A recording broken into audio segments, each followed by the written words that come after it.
guys, welcome to Females Desserts View YouTube channel. So today is another recipe day.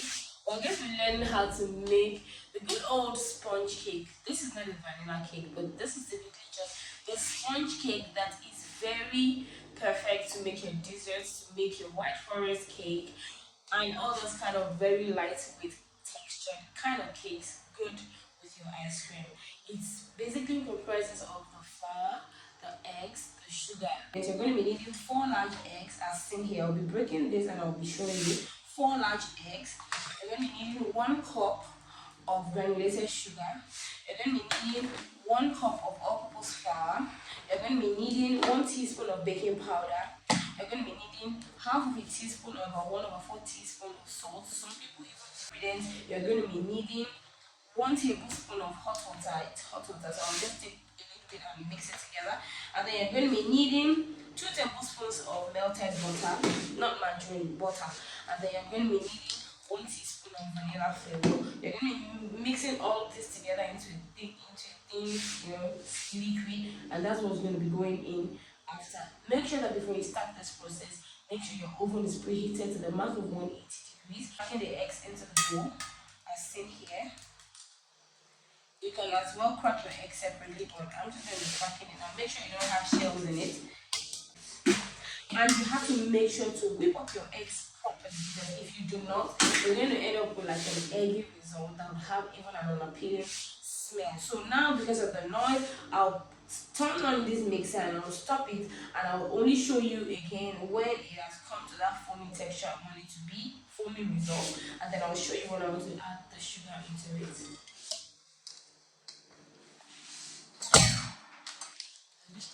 The eggs foamy the result, as you can see. So at this point now, I'm going to start adding the sugar gradually until I have everything added inside.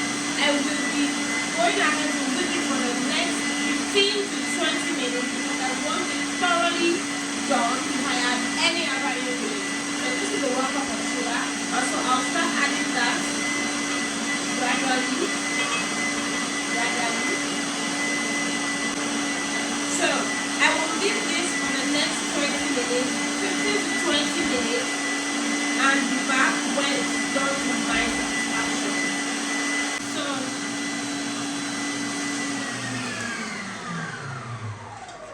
this sugar mix looks like now.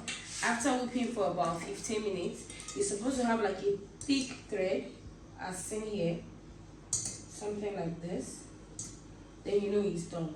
So at this point, I will set aside the wire whisk, and then it will be time for me to sieve out the flour. Remember that I have it already pre-measured here. So what I'm going to do now is just to illustrate how I'm going to sieve out 2 times for you. So I'll put the first bit here, but just before I sieve it out, I will then add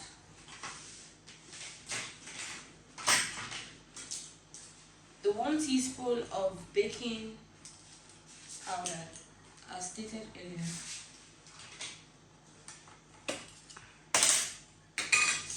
One teaspoon leveled out of baking powder, and just half of a teaspoon of salt. This is regular table salt. Goes in. So it is just these 3 ingredients I'm going to be sieving out 2 times. So this is the first time. So I just do this very quickly. Look, I have some particles. I trash that, and then I'll repeat the same process back into the original container.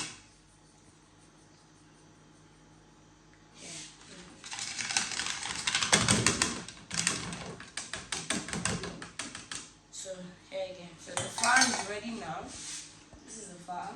So what I will do the third time is to sieve it over the bowl. So what I will do first off is to take this out to make sure I have good handling of everything. Now this is the flour, the dry ingredients basically. Now this is the hot water. So I use another bowl, or rather I could just use the one that has the melted butter. I'll just add 1 tablespoon. Let me use this one. I'll just add 1 tablespoon of hot water. As in, definitely won't use up everything. Just 1 tablespoon of hot water. As in here, I'll add it into the butter, and then I'll add 1 teaspoon of vanilla flavor. I hope you guys are following too. Okay, so 1 teaspoon. Okay, see, of dark vanilla. It could be white vanilla, it could be dark vanilla, but I always feel a lot more comfortable working with the dark vanilla because that's the most versatile one. You can use a spoon to mix it together, but I just have it handy myself, so it doesn't really. Make sure your butter is melted. Same here, see, so that they are not adding. This is what it should look like. So I'll set this aside as always. So what I'm going to be doing now is the time for me to fold in. This is the egg and the sugar. This is the dry ingredient. So I will sift this all over it all at once. So this makes the 3rd time, right? So I'll sift it over it gently, making sure to be careful not to get the butter too deflated, because you just need it to be folded in just until combined. Firm strokes like this, You're trying to make sure that it is just being folded in just until incorporated. You don't want to. This definitely, see, you still have to come from far, but make sure that whatever it is you're folding in, everything has to be well folded in. That is the trick and the only, tricky technique for a sponge cake. But once you get it right, that's just it. You can see what I'm doing. And then make sure not to overfold it. If you are mixing everything in, make sure that you don't exceed about 15 strokes altogether. So here, I have this just until combined, and then I will just add up the wet ingredients in just a single strip like this. Okay, make sure to get everything in. You remember that they are all measured, and then you just fold that in about 5 strokes, about 2. Sometimes I literally count to make sure I'm on track. That's 2, that's 3, that's 4. And make sure that in every of the folding you're mixing, you do not overfold it, and you have this result for you. So this is what it looks like. So supposed to be airy and spongy. So if you do that, you would end up deflating the butter even a whole lot more, and you don't need that. So all you need to do is just to give it a swish like this, and take it right into the oven to bake up at the mark of 180 degrees for about 35 minutes, or until you insert a toothpick at the center and it comes out squeaky clean. And then I'll be back to show you the result. Okay, so now our sponge cake is ready. Look at what it looks like. This is the sample I made. Okay. Right. So now I'm going to be turning this. I let it to sit for about 5 minutes so that it will be warm to touch like this. So I'll just turn it over. Yeah. And that's what it looks like. Super spongy and springs right back. See? And look at it from the surface too. So I'll repeat the same process with the small one, and then I'll cut it to that one so that we can have an idea of what it looks like on the center part. So here, there you have it. So this is the second one, and that's the first one.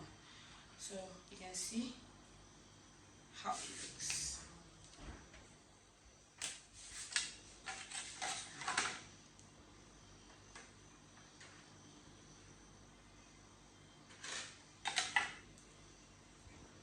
So this is is what it looks like. Super spongy and all of that. Here. So that's going to be all for today. I hope you learned something. This recipe is super easy to make, only that it's a little bit technical. And trust me, when you make a sponge cake, if you feel like you didn't get it right the first time, feel free to keep trying, because of that single peculiar mixing technique. If you get it wrong, keep at it. You will become a professional at it one of those days, and you will be a walkover. Okay, so till next time, guys, drop your feedbacks, your reviews, your comments, and your observations about this channel. Drop your questions as well using the comment box below, and also give me a super thanks using the icon below if at all you found this helpful and you find that I've been impactful in a way or two. Favorite girl, your favorite baker girl, Femi's Desserts Video. Bye.